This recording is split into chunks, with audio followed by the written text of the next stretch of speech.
तबारक व तआला ने विरासत की तकसीम के हवाले से यह भी इरशाद फरमाया कि अगर बच्चे किसी के यतीम रह जाएं, बंदा फौत हो जाए, उसकी जायदाद की तकसीम के हवाले से कहीं ऐसा ना हो कि रिश्तेदार, अजीज या कोई भी आदमी जो ताल्लुक रखने वाला है वो उन यतीमों का माल जो है वो खा ले।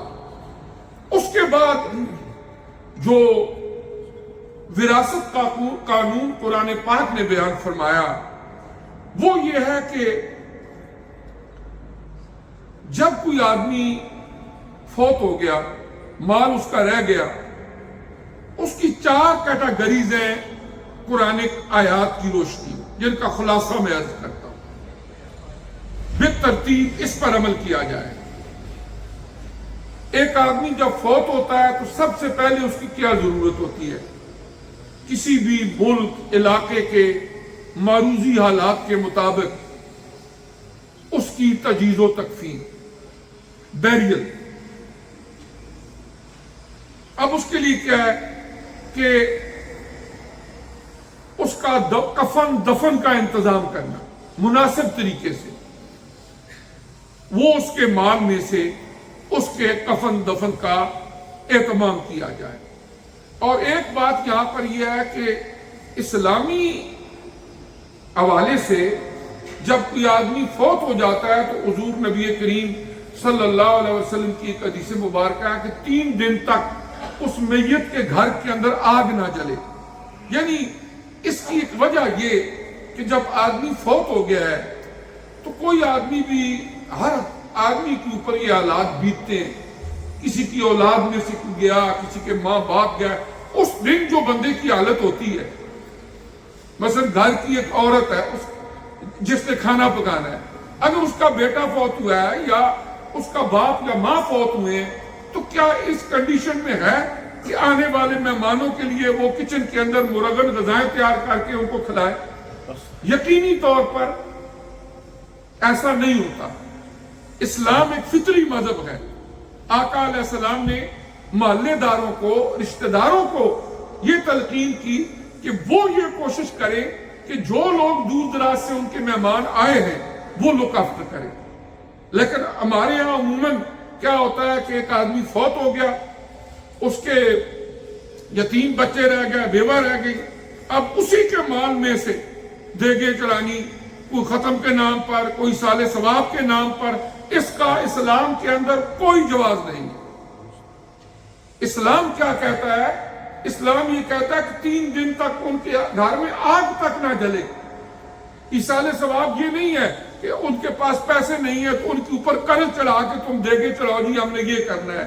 आप करें, आप अगर हैसियत रखते हैं जरूर कुरान खानी करें, आप गरीबों को खिलाएं, सवाब का काम है, सब कुछ है। लेकिन ये नहीं कि अगर हैसियत ना हो तो बेवा औरत और यतीम बच्चों पर कर्ज चढ़ा के अगले दिन खा पी के हाथ झाड़ के आप घरों को चले जाए और वो बेचारे बाद में पता नहीं किस तरह कर्ज उतारते रहे और तू समझो कि बड़ा इसाले सवाब हमने किया है और मैयत को बख्शवा दिया है। इसाले सवाब है। इसाले सवाब क्या है? तुम कुरान पाक पढ़ो, तुम जिक्र करो, अल्लाह ने तुम्हें तौफीक दी है, अल्लाह के रास्ते में खर्च करो। हाँ, तुमने कुरान खानी का एहतमाम किया, अजीजों अकारब को भी बुलाया, तुम्हारे पास हैसियत है, तुमने मेहमान के तौर पर उनकी मेहमान नवाजी की, उन्हें खाना भी खिला दिया, कोई हरज वाली बात नहीं है। आपने दुआ की, इज्तिमाई दुआ का भी सबूत मौजूद है।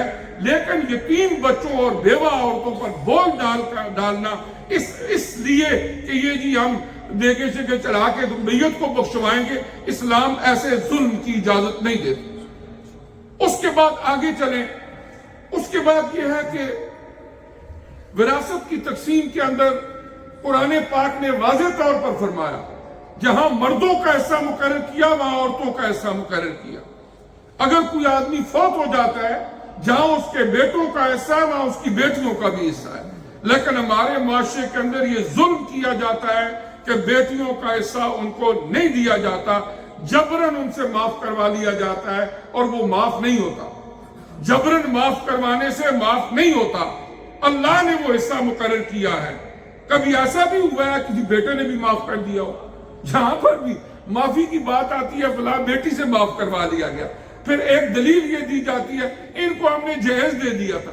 ارے کس نے کہا تھا اس طرح غیر شرعی اور غیر مسنون رسموں کے اندر آپ اتنا لمبا چوڑا جہیز دیں؟ ٹھیک ہے، ایک بیٹی جو لگتے جگر ہوتی ہے، ایک بہن جس کو ہم جدا کر رہے ہوتے ہیں، گھر کی ضروری چیزیں چند ایک اگر دے دی جائیں گفٹ کے طور پر تو اس کا اجازت ہے۔ آقا علیہ السلام نے اپنی پیاری بیٹی حضرت سیدہ فاطمہ رضی اللہ تعالی عنہ کو بھی تحفے میں کچھ چیزیں دی، لیکن اس کا یہ مطلب ہرگز نہیں کہ مختلف دیگر مذاہب اور کلچر کے رسم و رواج کو اپناتے ہوئے یا تو آگے ادھر سے دولہے کی طرف سے لسٹ آ جائے گی اتنا کچھ آپ نے دینا ہے، یا خود ہی دنیا کو دکھانے کے لیے آپ کریں اور بعد میں کہیں جی کہ ہم نے اس کو بیٹی کو جہیز دیا تھا لہذا وراثت میں سے حصہ نہیں دیتے۔